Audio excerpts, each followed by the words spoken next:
Ayan no. Kita nyo ang croak. Oh. Kasi naamoy ni croak yung chicken ko.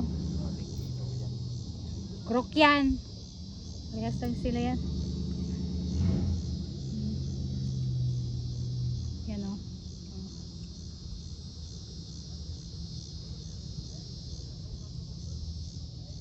Nagpaibabaw talaga siya.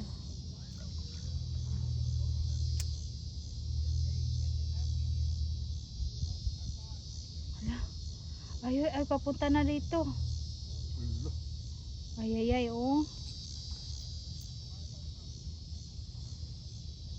Batuhin ko yan.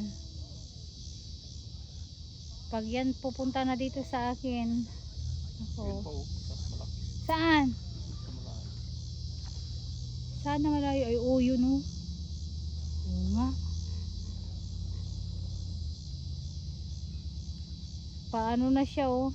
Ulo na lang nilabas niya kanina. Nilabas niya pa yung katawan niya eh. Maro-maro din.